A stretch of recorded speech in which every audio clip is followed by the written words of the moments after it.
Saya tahunya itu setelah dikeluarkan baru tahu oh mata-matanya si A, si B, si C, mereka bergabung bikin skenario bagaimana caranya untuk menjebak saya. Bismillahirrahmanirrahim. Assalamualaikum warahmatullahi wabarakatuh. Alhamdulillahilladzi athabana al-hasan inna rabbana laghafurun syakur alladzi aujaba alaina fi'il ma'mur wa tahyil mahdur. Asyhadu alla ilaha illallah wa asyhadu anna muhammadan abduhu wa rasuluh sallallahu alaihi wasallam wa ala alihi wa sahbihi amma ba'du. Ikhwatal iman akramanallahu wa iyyakum. Alhamdulillah, pada kesempatan ini syukur kepada Allah tidak henti-hentinya atas limpahan berkah, karunia, nikmat iman Islam, semoga ihsan. Pada kesempatan malam hari ini, anak kembali menyapa di channel ini dan insya Allah menghadirkan testimoni-testimoni mengenai ikhwah hijrah dari Islam Jamaah. Harapannya senantiasa kita memberikan kesaksian-kesaksian maupun testimoni sehingga antum semua yang masih dalam Islam Jamaah maupun yang masih ragu-ragu untuk bisa segera keluar dan berbebas dari kesultanan Islam Jamaah bisa semakin bulat tekadnya untuk bisa hijrah bersama kami menuju rujuk ilal haq, ke manhaj yang benar sesuai dengan pemahaman Quran hadis dengan pemahaman yang benar. Jadi pada kesempatan malam hari ini anak kedatangan salah satu tokoh ya, kemudian salah satu dai dulunya juga dan salah satu ustadz di Islam Jamaah. Nanti silahkan kenalan sendiri. Mari kita langsung sapa beliau. Assalamualaikum Ustadz. Waalaikumsalam. Bagaimana Ustadz, sehat? Alhamdulillah. Masya Allah. Khair. Kembali Masya Allah ya. Alhamdulillah bil khair. Kita ketemu lagi Ustadz. Alhamdulillah. Ya, masih dalam suasana semangat untuk berhijrah dan menyadarkan ikhwah kita yang masih ada dalam Islam Jamaah. Baik, langsung saja kita mungkin langsung ke sesi pertama yaitu perkenalan. Tafadhol Ustaz. Alhamdulillah.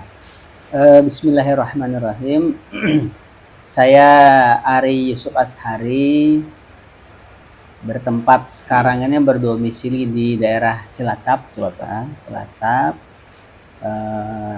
Kalau dulu sebelum di Cilacap, saya di daerah Purwokerto. Itu sekitar 6-7 tahun. 6-7 tahun. 6-7 tahun di Purwokerto. Dan dapuan di sana? Ya, boleh langsung. Di sana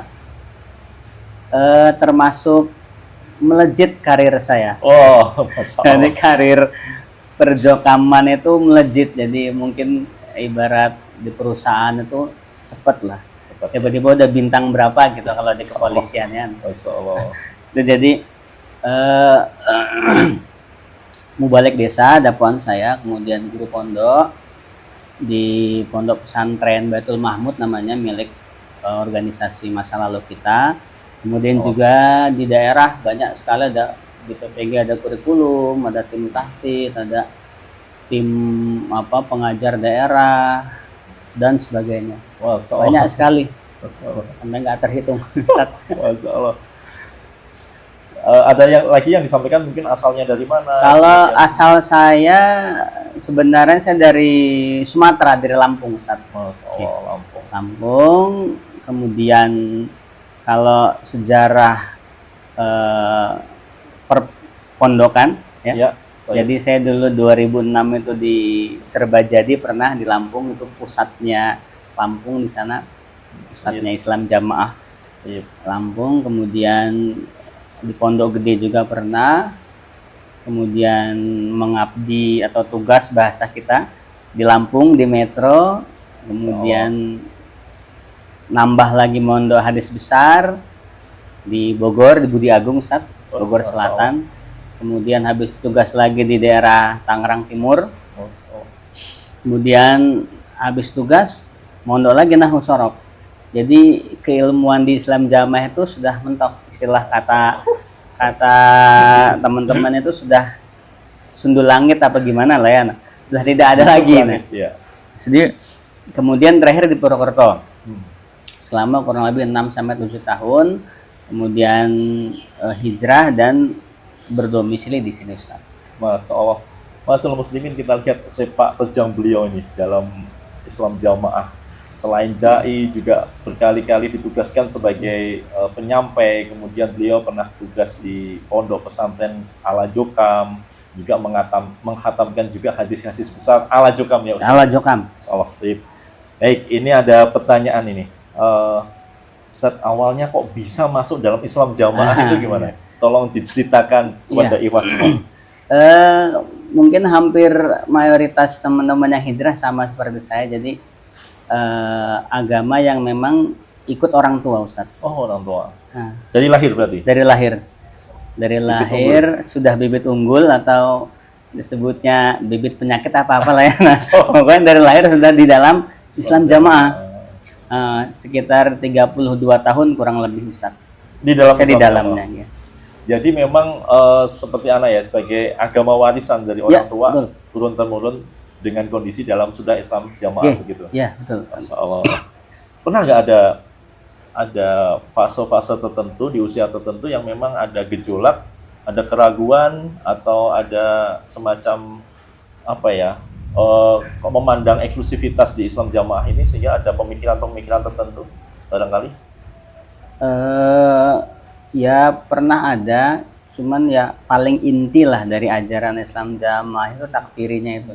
Yang memang sejak lama saya tidak setuju, tidak sepakat dengan itu, Ustaz. Masalah.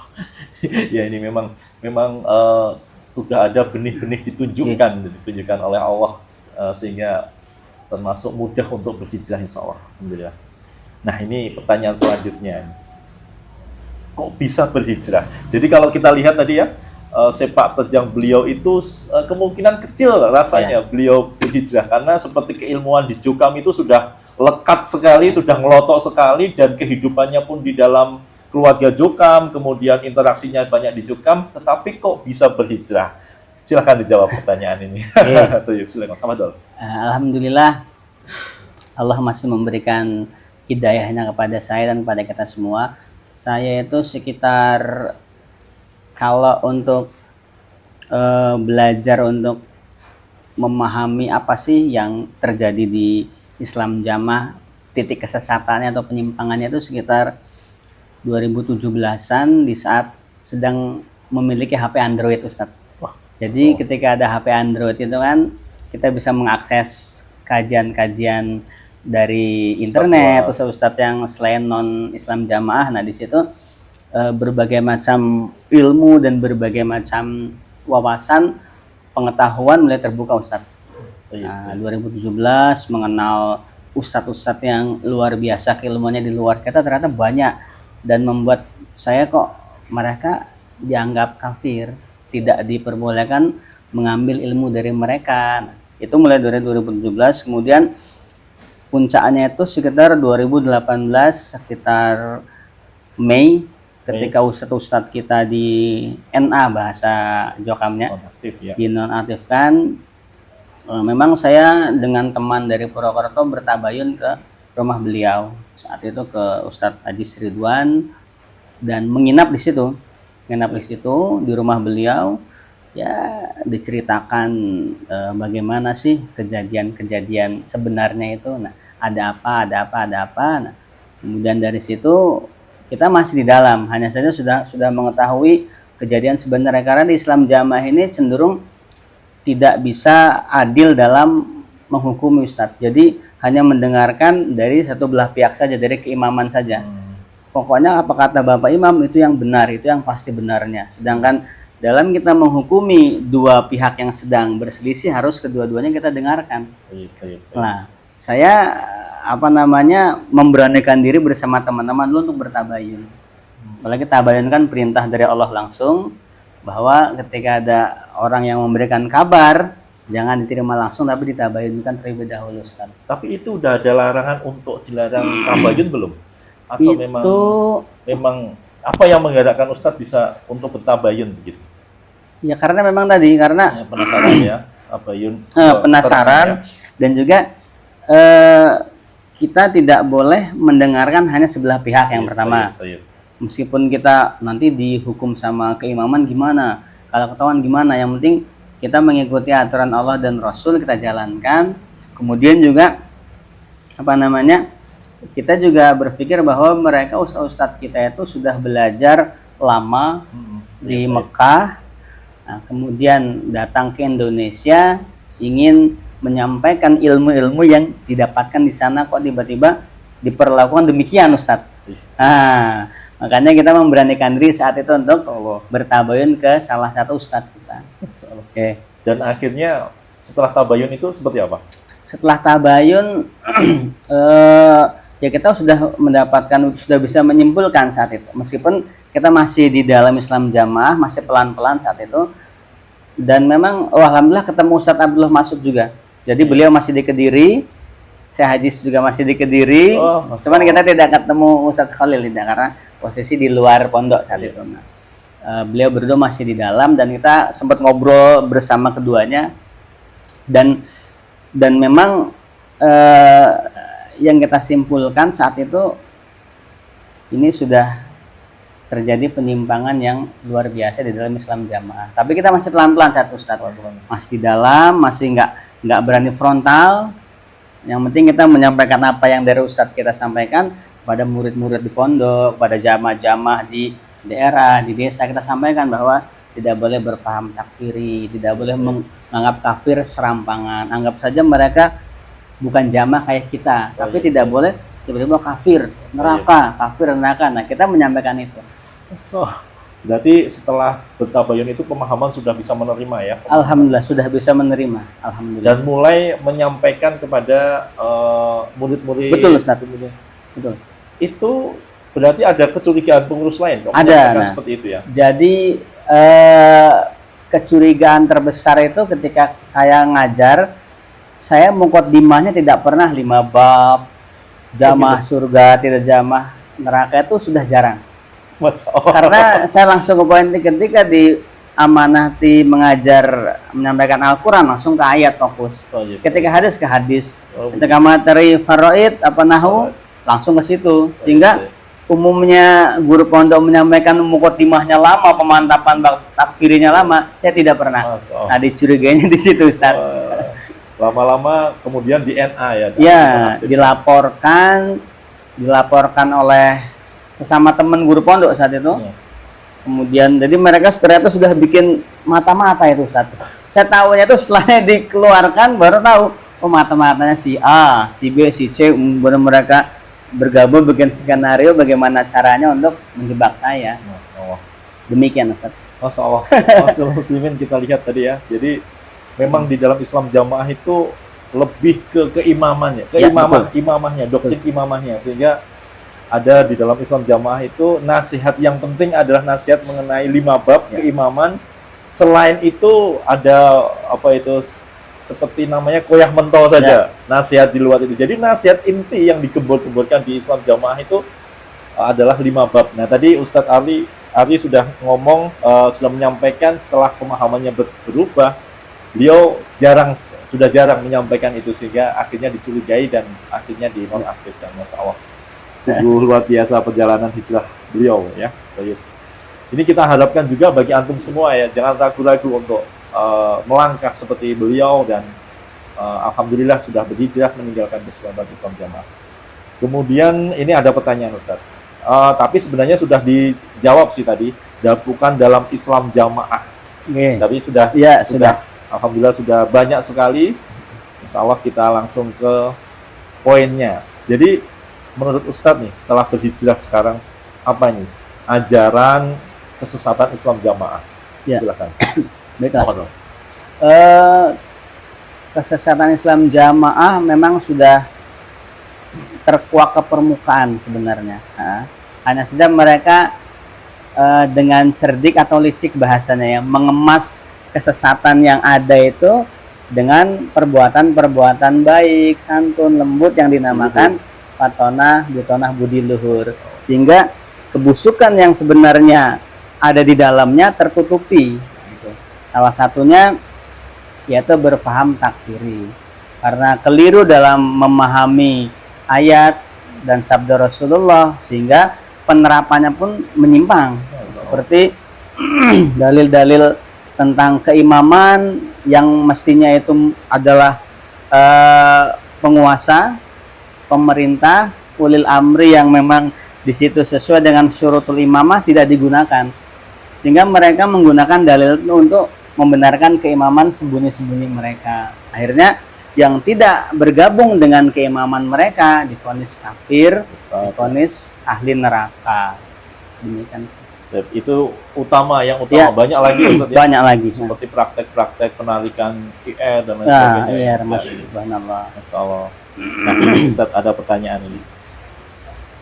Pengalaman setelah berhijrah itu apa yang dirasakan? Mungkin nanti bisa memotivasi yang masih di dalam. Nah, alhamdulillah, bersyukur kepada Allah teman-teman semua. Setelah hijrah, ya mungkin semua juga bisa merasakan, antum dan sahabat-sahabat yang lain, itu memang terasa nyaman, tenang, bahagia. Nah, nyamannya bagaimana, tenangnya bagaimana, atau bahagianya bagaimana? Contoh ringannya ketika kita ibadah, atau ketika kita beramal, mencari ilmu dan sebagainya, itu niat kita bisa langsung benar-benar mukhlis lillahi ta'ala karena Allah. Tidak ada lagi niat untuk disaksikan baik oleh pengurus, imam kelompok dan sebagainya, tidak. Ketika kita berbuat salah, tidak diarahkan untuk bertobat kepada manusia. Sedangkan Islam Jamaah, ketika berbuat salah, tobatnya kepada manusia, menceritakan perbuatan aib dosa kita, justru yang dilarang oleh agama malah diceritakan. Nah, perbuatan-perbuatan demikian tidak dijumpai lagi, Ustaz. Jadi mencari ilmu lebih tenang. Ketika ingin mengamalkan suatu amalan, itu nggak perlu persetujuan Bapak Imam lagi. Ketika ada hadis sahih yang memang harus dan bisa diamalkan, contohnya sholat syuruk, Ustaz. Nah, di dalam Islam Jamaah, sholat syuruk ini benar-benar langka terjadi. Langka terjadi. Ketika kita mengamalkan begitu, itu harus ijtihad imam dulu. Padahal sholat syuruk kan pahala luar biasa, Ustaz. Habis sholat subuh tidak kemana-mana sampai matahari terbit dengan sempurna, atau duha awal, sholat 2 rakaat seperti pahala haji dan umroh. Cuma di Islam Jamaah harus hati-hati. Ketika tidak sesuai dengan ijtihad Bapak Imam, amalan apapun, sebaik apapun, tidak boleh dilakukan, Ustaz. Ketika keluar dari Islam Jamaah itu kita nyaman. Mau beramal, mau ngaji, mau beribadah, itu niat karena Allah sudah pasti bisa kita laksanakan, Ustaz. Demikian. Coba, tadi saya ingin klarifikasi sedikit. Jadi Ustadz Ali tadi selain mubalek, kemudian mengkatamkan Al-Quran, himpunan, kemudian hadis-hadis besar, kemudian nahu sorob, istilahnya keilmuan di dalam Islam Jamaah ini sudah beliau ambil semua lah istilahnya. Tetapi setelah berhijrah, bagaimana tanggapan Ustadz tentang keilmuan yang ada di luar? Ini yang penting juga, nah, supaya teman-teman di dalam Islam Jamaah ini tidak merasa bangga, tidak merasa kok seperti yang udah didoktrinkan, merasa gurunya jagat, nah, padahal gurunya joget mungkin kan. Jadi ternyata keilmuan di dalam Islam Jamaah ini benar-benar jauh sekali, masih cetek, bahasa anak sekarang masih cetek, masih dangkal, karena hanya mampu belajar mentranslate dari Arab ke Indonesia, Ustaz. Jadi hanya sebatas itu. Jadi hanya mungkin kola telah berfirman, siapa Allah, Allah kur gitu kok. Ya amanu, orang-orang beriman. Hanya bisa seperti itu. Sedangkan pemahaman yang sebenarnya tidak mereka dapatkan. Sehingga saya katakan ilmu mangkul yang terjadi dalam Islam Jamaah ini bisa menyesatkan, Ustaz. Kenapa bisa dikatakan saya bilang menyesatkan? Karena ketika guru keliru dalam menyampaikan suatu makna, murid akan menulisnya. Murid juga keliru, akan menyampaikan ke muridnya lagi. Terus ke bawah. Karena tidak mempelajari yang namanya ilmu tata bahasa Arab. Bahasa Arab itu sendiri. Kemudian ilmu-ilmu penunjang lainnya itu tidak dipelajari. Bahkan pondok Nahu Sorob yang pernah saya ikuti di Lengkong, Jawa Timur, di Nganjuk, Ustaz, itu sudah ditutup ya. Jadi setelah saya ikut, beberapa periode setelahnya sudah ditutup karena dikhawatirkan membahayakan ilmu mangkul Islam Jamaah. Seperti itu, benar ditutup. Padahal di luar Islam Jamaah itu ilmu yang harus benar-benar kita pelajari. untuk memahami Al-Quran dan Al-Hadis yang berbahasa Arab, kok tidak menggunakan ilmu tata bahasa Arab, mau seperti apa jadinya? Makanya nanti ketika guru keliru memaknai perkata, murid akan mencatat keliru, akan disampaikan keliru juga, terus sampai bawah salah semua Ustaz. Jadi kesimpulannya keilmuan di Islam jamaah ini belum dikatakan guru ning jagat maupun yang antum semua klaim selama ini paling benar, paling diterima, paling pol. Nah, ternyata beliau adalah salah satu tokoh ya, tokoh yang guru antum semua bahkan di pondok-pondok Islam jamaah sudah melakukan mengalami sendiri bahwa setelah beliau berhijrah, keilmuan di luar sangat begitu luas Ustaz ya, begitu luas, begitu banyaknya, dan Islam jamaah masih banyak ketertinggalan ilmu. Ya, Ustaz. Masya Allah. Nah, ini pertanyaan terakhir Ustaz. Baik. Silahkan untuk nasihat mauidhah kepada yang pertama umat Islam yang belum sempat masuk dalam Islam jamaah, kemudian pesan kepada mobil khusus nih pada ikhwah kita yang masih ada di dalam Islam jamaah. Apa tahu? Pesan saya kepada seluruh saudara Muslim yang belum pernah masuk atau menjadi Islam jamaah,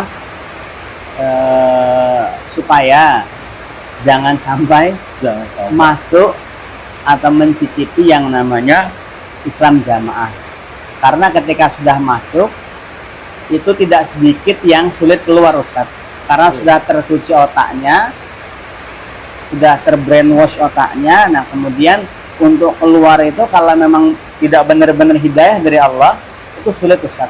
Nah kalau memang anda saudara Muslim yang belum pernah masuk ke Islam jamaah, jangan pernah masuk ke Islam jamaah. Dan anda yang ingin mengetahui Islam jamaah itu seperti apa, bisa menghubungi atau menanyakan kepada mantan Islam jamaah Ustaz. Jangan bertanya kepada Islam jamaahnya. Kenapa? Karena Islam jamaah itu menggunakan metode takiyah Ustaz. Sama seperti Syiah, berani berdusta, berani berbohong, berani menipu, bahkan bersumpah demi Allah pun berani untuk menutupi kebusukan, kesesatan akidahnya. Maka ketika ingin menanyakan Islam jamaah seperti apa sih, tanyakan kepada mantan Islam jamaah. Nasihat yang di dalam, yang di dalam. Untuk teman-teman yang masih di dalam, saudara-saudara kami yang masih di dalam, percayalah, kami ini tidak punya niat lain, tidak punya niatan apapun, tidak membenci, tidak iri, tidak sakit hati. Namun kami mengetahui bagaimana kesesatan dan penyimpangan Islam jamaah. Dan anda semua cobalah untuk melihat Islam jamaah dari sudut pandang yang lain. Jangan dari sudut pandang itu terus. Jadi lihat dari kanan, dari kiri, dari atas, dari luar Islam jamaah seperti apa. Nah, insya Allah anda akan mengetahui seperti apakah Islam jamaah itu sebenarnya. Begitu insya Allah. Masya Allah. Masyaallah muslimin yang menyimak channel ini, inilah kegiatan kita, perjumpaan orang iman dengan orang imam itu saling bertawasi, ya, berwasiat, tawasau bil haq wa tawasau bis sabr. Sehingga kesempatan wasiat beliau mantan Islam jamaah Ustaz Ardi pada kesempatan malam ini semoga menjadi ibroh maupun sebagai jalan hijrah antum semua yang masih dalam Islam jamaah. Percayalah, kami mantan Islam jamaah ini sangat menyayangi antum, terutama yang masih ada di dalam Islam jamaah. Antum adalah saudara-saudara kami dulunya, dan sampai kapanpun antum adalah saudara muslim kami. Kemudian antum juga keluarga-keluarga kami yang mungkin masih di dalam Islam jamaah. Sungguh semoga kami selalu mendoakan agar antum semua dapat berhijrah menuju agama yang benar dengan pemahaman yang benar. Amin. Baik, syukron jazakallahu khairan Ustaz atas perjumpaan ini, atas wasiat-wasiatnya dan perjalanan hijrahnya, semoga menjadi jalan hijrah bagi kita semua. Amin amin. Wassalamualaikum warahmatullahi wabarakatuh wa ala alihi wasallam wa akhiru da'wana alhamdulillahirabbil alamin. Subhanaka wa bihamdika asyhadu an la ilaha illa anta astaghfiruka wa atubu ilaik. Wassalamualaikum warahmatullahi wabarakatuh.